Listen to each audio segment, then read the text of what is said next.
Hi, and welcome back. My name is Wendy Literal, and I am a web designer for my business, Creation Depot.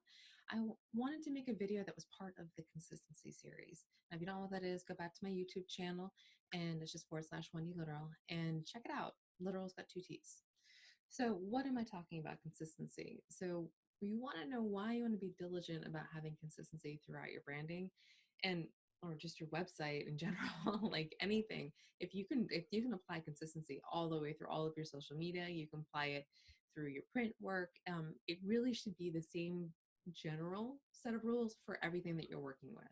Now, consistency on your website or just consistency in general, why is it so important, and what do we talk about when we mean you need to be consistent because it's going to save you so much time and money and life and headaches?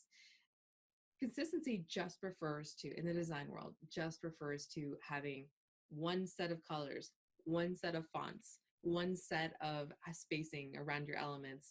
Your logo always looks a certain way. Like, that's what we mean about consistency.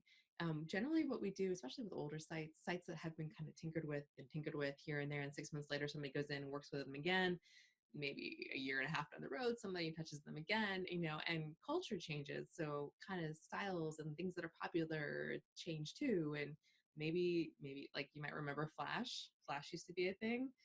It's not anymore now. They replaced it with HTML5 and CSS3 and like all kinds of new stuff. But Flash used to be a thing.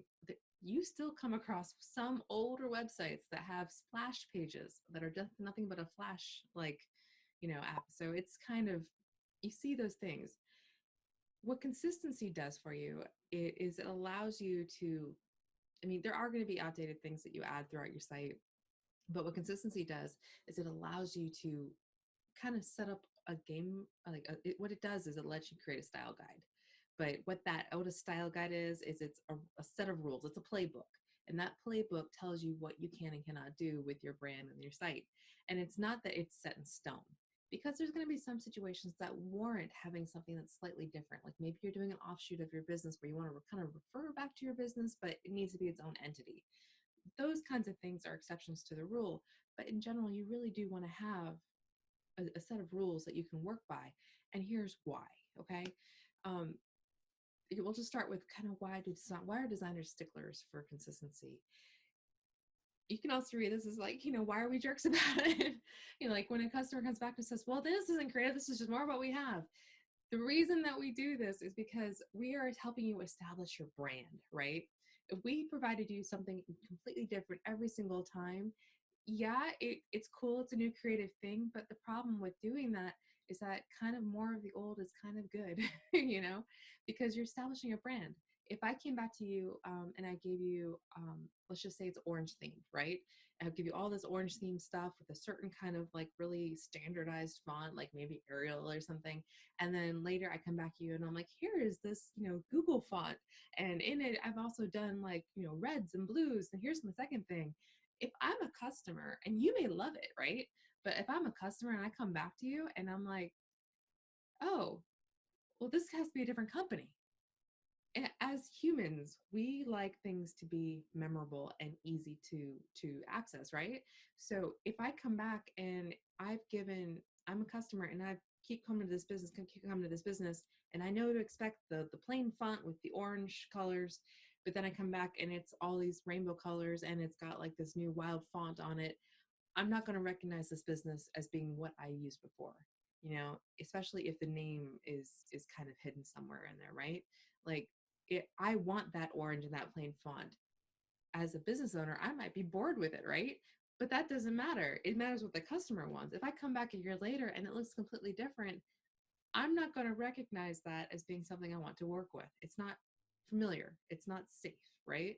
And so it's just a psychology thing, is that yes, you can have variance on what you have so that you feel like your brand's always refreshed, it's always good, but it's not so far of a stretch that there's no links back to the original. And that's what we mean about consistency. It's not that you can't get creative, it's that you don't want to go so far overboard that nobody recognizes you. And that's kind of why designers are just kind of crazy sticklers about consistency.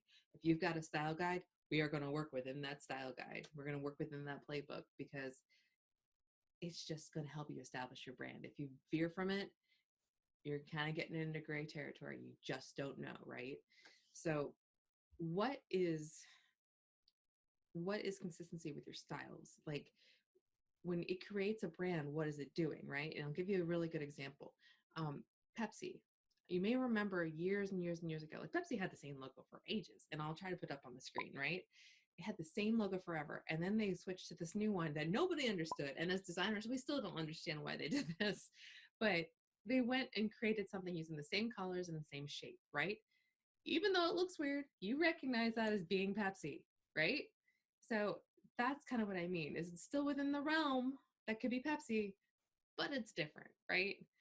Now, the other good thing about consistency for the customer, right? If you're paying somebody to design something for you, this is important for you. So listen up.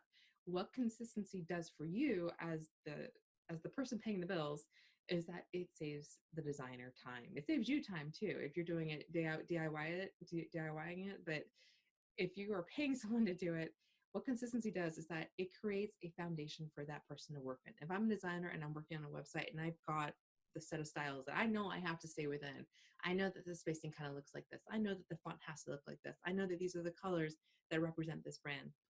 Yes, I could pull in some accent colors and I can work with like maybe a subset of fonts, like that kind of thing. But I have the foundation. The legwork's already been done.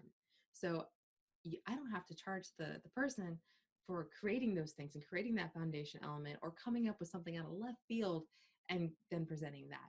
I'm just done. I can just take that and be like, okay, I got my template. What can I do to be creative with it? You know, it's kind of like give me boundaries and I'll give you something creative.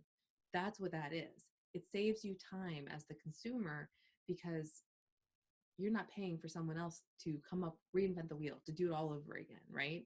So that's why consistency is really important and why when you go to do design work or have somebody do it for you, you want to present them with your set of rules. And if they're not asking you what the set of rules are you already have, watch out because that's just opening up for scope creep and it's just gonna drown you in unnecessary bills. So if you can provide that to your designer, that's a great place to start. Now, bottom line, being consistent, I'm looking at my notes here because I want to make sure I don't forget anything, but being consistent, it creates your brand. It helps you be recognizable in the marketplace over time, right? Like this is an over time thing. You want to be recognizable over time. So people always know that those are your colors, always know that's your font. They can pick up on key, this goes to text too. So if you use a certain kind of motto or certain kind of phrases that you're always using that represents you in the industry, stay with it. Even if you modify it slightly over time to be just more updated, or maybe the industry's changed somewhat, that's fine, as long as it harkens back to what you were working with, right?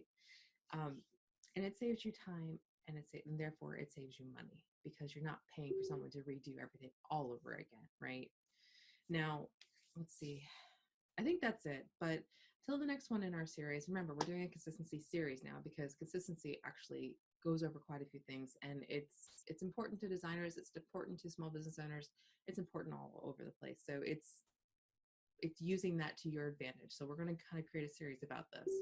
Now, don't forget to like and subscribe. Be sure to check out my website, creationdepot.com. And if you're interested in working with me, go ahead and click on the discovery call. And the discovery call is really great. What it does is that for a fee, what you can do is you can actually establish what is my action plan for my site? What are the things I need to focus on first? And you get kind of a game plan. So whether or not you have me hire me to actually do the work, you'll know what you need to do to get to the end goal, whatever that goal is. We can figure out, all right, do we need to drive more sales? Do we need to just get more visitors? Do you have an event coming up? What kind of promotions do we need to look at for that? How do we need to fix things to get us to where we need to be? So that's what the discovery call does. It's a call, it's about an hour long. I talk with you, I figure things out, and then I provide you an action plan sheet. Like you'll get within 48 hours, you'll get a sheet that actually explains what he needs to do. So I hope to see you guys soon. Don't forget to like and subscribe, and I'll talk to you later. Thanks. Bye.